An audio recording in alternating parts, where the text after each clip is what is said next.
Hey friend, I decided to come on and share. I've got just a few minutes before I log on to a meeting for work, but last night I made a post that said I had started watching the Tyler Perry movie Straw and that I was 16 minutes in and those were 16 minutes that I would never get back. And I got comments, I've gotten inboxes, and I've decided to sort of create this reaction video. And let me say this.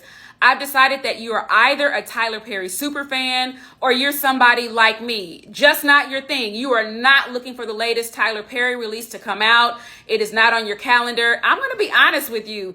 It was like noon on Monday before I even knew that there was a Tyler Perry movie that came out over the weekend. But when I heard it, my mom is a super fan, so I decided that I would perhaps watch it with her or at least tell her about it. So I want to say this as well, that my making this reaction video does not mean that I've become a Tyler Perry super fan. Not at all.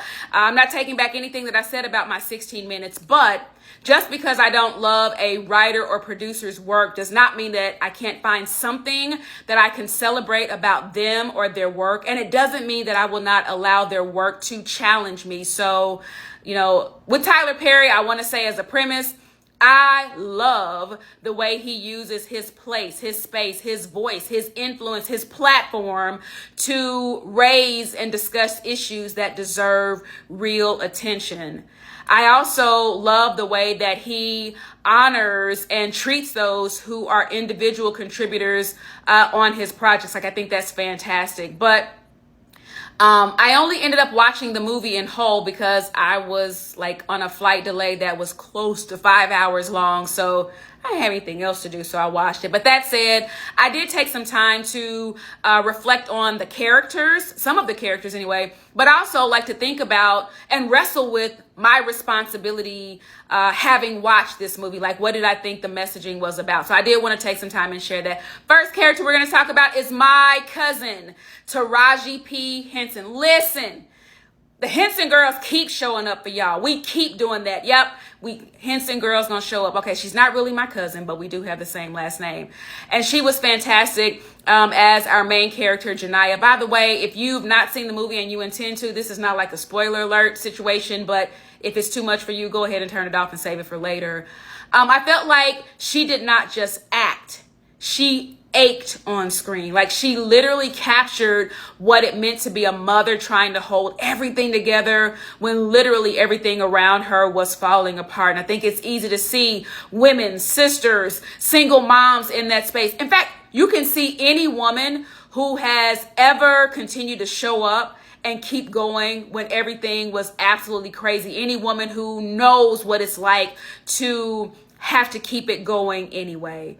Then there was Nicole Parker. Sherry Shepherd, you did that as bank manager. Now, when I first heard your character's name, I did sing in my head, "We're the Parkers." Okay, nope, voice is not warmed up. And that wasn't even the right key. But y'all remember the show, The Parkers. And anyway, as bank manager, I felt like her decision to show kindness in a moment when it would have been easier to follow the rules was something that really stood out for me. It was not just about doing the right thing for her. I felt like she did the human thing. She did the human thing.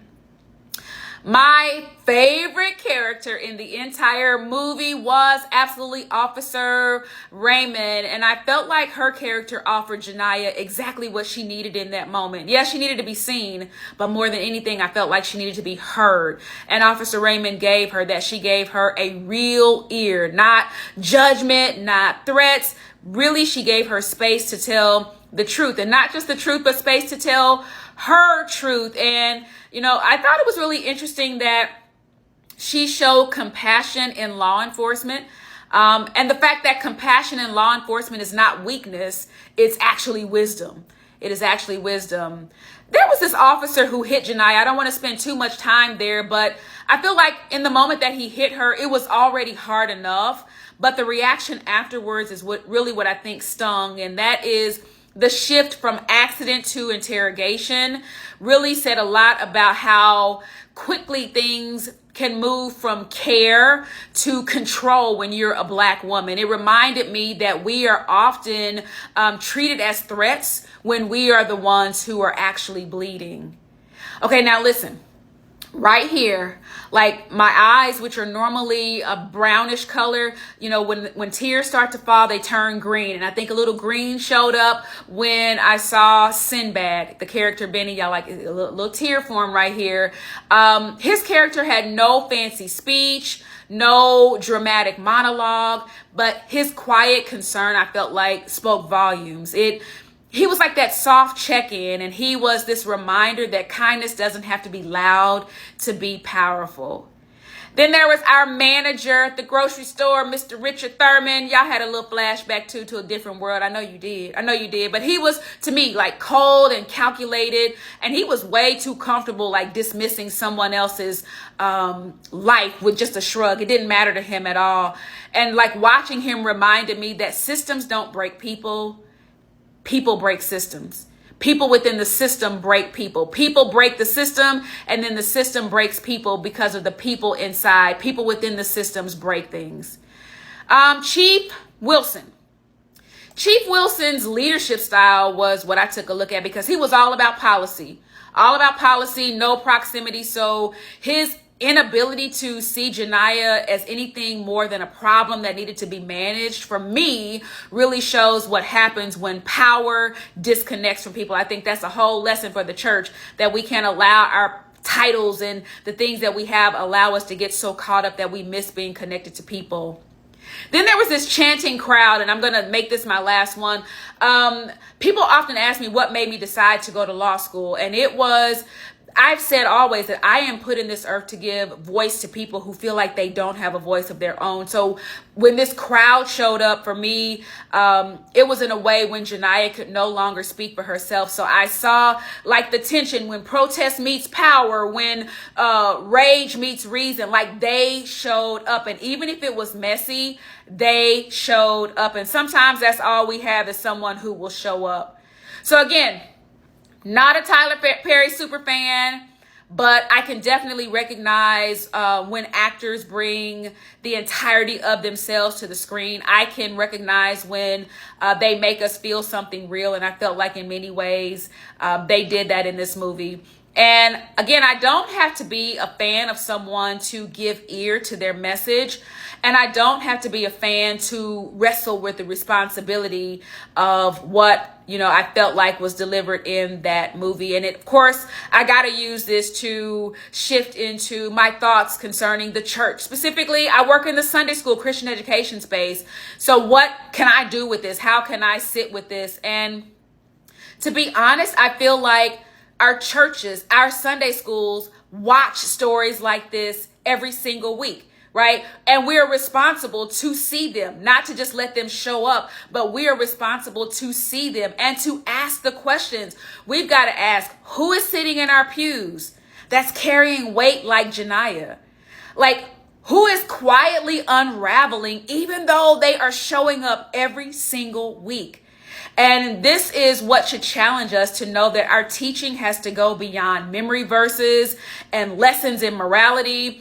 We have to meet real life. Life is out here lifing for a whole lot of people. And so as we eradicate biblical illiteracy, we've got to make sure that we are creating spaces where we are meeting real life, and that we're not doing enough if we're not creating space to name things, to do what my pastor says, to call a thing a thing. We're not doing enough if we're not creating space to name grief, if we're not creating space to name injustice, to name exhaustion, to name silence. And even when we leave the building, to understand people are sorting through a lot of things. So what happens when they leave? And if we're not creating space to that, I have a question. What are we doing? What are we even building? I believe this, that the church should be a place where people can fall apart and be held, not handled. That's my thought. I'd be very interested in what you thought, not just about the film itself, but what is the responsibility of us as believers? What is the responsibility as a church? If you're a Sunday school teacher or a superintendent, what is your responsibility to the Janiyahs that walk into your ministry every single week? Y'all have a good day. Bye.